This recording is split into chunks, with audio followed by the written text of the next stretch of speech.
गोजोन बेलासिनि बयनिसिमबो खुलुमहरबाय। लोगोसे बे समाव आङो नोंथांमोननि गेजेराव माखासे खौरांफोर लानानै फैबावबाय। नोंथांमोना भिडिअखौ फारियै जोबजासिम नायलांदो। मोनसे दुखुनांथाव खौरां।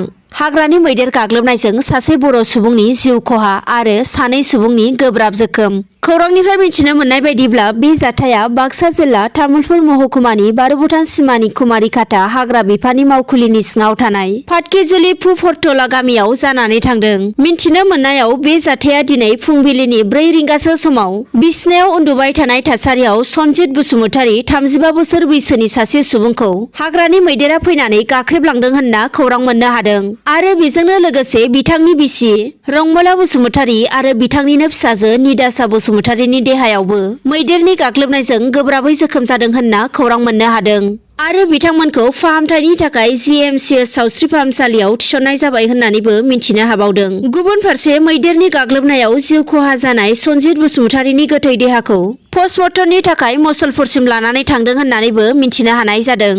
गुबुन फारसेथिं बे जाथायखौ नुनानै ओनसोलनि सुबुंफोरा गिखांनाय सोमजिदों आरो बे जाथायनि सायाव आसाम सरकार आरो बिटिआर सरकारनिफ्राय दुखुथिया नखरनो अनसुंथाइ होनो थाखाय खावलायदों गामिनि सुबुंफोरा। राजनितिका जेखि जाया एबा गावस्रा गावस्रि जाया मानो, नाथाय जाथिनि सम्पद एबा जाथिनि धोन एबसु फरायसा आफादखौ माब्लाबाबो गोदान फरायसा आफाद दानो नाजानायखौ आं माब्लाबाबो मदद होआ एबा गनाया आरो सोरबा जुदि गोदान एबसु जोनोम होनो सानदोंब्ला बियो बर' हारिनि थाखाय जोबस्रांनायसो जागोन होननानै बुंथियो BPF दोलोनिफ्राय MLA महरै देरहासार जालांनो हानाय बिथां रबिराम नार्जारिया। बेनिखायनो सोरबा जुदि गोदान एबसु दानो सानदोंब्ला बेखौ गारनांगौ होननानैबो बिथां MLA आ बुंथिबावो।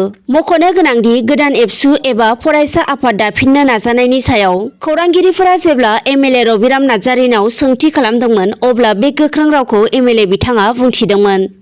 दानिया गुबुन खौराङा फैबावदो। आथिखालाव आसाम सरकारा जौ जुवा आरो ड्राग्सनि सायाव गोख्रों राहा लानाय समावनो फिन आरोबाव दिनै चिरां जिल्ला फानबारि थानानि पुलिस बिबानगिरि पबित्र खनिकरनि दैदेननायाव पुलिसनि मोनसे हान्जाया बालिमारि गामिनिफ्राय हमनो हादों सानै थिर खेला होग्रा सुबुंखौ। हमजानाय सानै सुबुंखौ पुलिसआ धुबुरीनि नाजिमुर रहमान आरो फानबारि बालिमारिनि साइदुर रहमान होनना सिनायथि होदों। गुबुन फारसेथिं पुलिसआ फोरमायथिबावनाय बायदिब्ला हमजानाय सानै सुबुंनिफ्राय गंनै मबाइल फनजों लोगोसे गोबां रांफोरखौ बोखांनो हादों होननानैबो फोरमायथिदों। रायखांनो नांगोनदि मैयाबो पुलिसनि गोख्रोङै संदाननायाव कक्राझार पुलिस बिफाना साबा जुवा होगिरि एबा थिर खेला होगिरिखौ हमनो हादोंमोन। दानिया गुबुन खौराङाव फैबावदो। कक्राझार जिल्लानि साथाम उन्दै हिनजावसाफोरा माहारियारि थाखोनि फेसन दिन्थिफुंनाय बादायलायनायाव बिमुं देरहानानै ओनसोलनि गोग्गानाय आरो बर' हारिनि गोग्गानाय लाबोनो हादों। मख'नो गोनांदि थांनाय 4, 5, 6 आरो 7 जानुवारियाव आसामनि जरहाटआव खुंफुंजानाय mister and miss teen glorious icon Assam 2022 fashion दिन्थिफुंनाय बादायलायनायाव कक्राझारनिफ्राय साथाम हिनजावसाफ्रा बाहागो लानानै बिमुं देरहाबोनो हादों। फेसन दिन्थिफुंनाय बादायलायनायाव देरहाबोनो हानाय साथाम हिनजावसाफोरा फारियै कक्राझार थिनालिनि सनिया बसुमतारिया उइनार बिमुं आरो गेन्द्राबिल गामिनि हायना बसुमतारिया रानार्स आप बिमुंखौ देरहाबोनो हादों आरो दतमानि करिका बसुमतारिया बे बादायलायनायाव बेस्ट स्किननि बान्थाखौ देरहाबोनो हादों।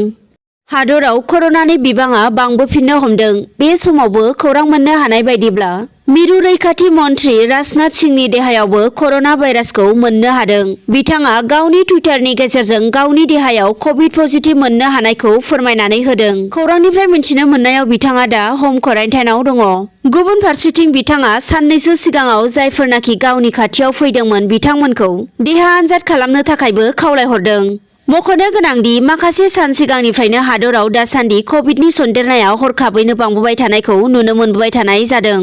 बाक्सा जिल्ला मुसलपुराव गोदान मुगानि गंसे हटेल बेखेवदों। मोनथिनो मोननाय बायदिब्ला बाक्सा जिल्लानि सदर मुसलपुराव हटेल सानजा मुंनि गंसे गोदान मुगानि हटेल बेखेवनाय जादों। मख'नो गोनांदि मुसलपुर सहराव लुफुंजानाय बे गोदान मुगानि बेसेन गोसा हटेलखौ बेखेवना होदों बाक्सा जिल्लानि लोगो कमिसनार निजिरा बर' बिथाङा। मोनथिनो मोननायाव बे हटेलखौ ओनसोलनि समाज सिबियारि आरो BTSनि बारग' मावफुं सोद्रोमा अनसुमै खुंगुर बर' बिथाङा लुफुंदों। दिनै बेलासिनि मोननैसो खौरांफोरा बेखिनियानोसै। गोजोन्थों।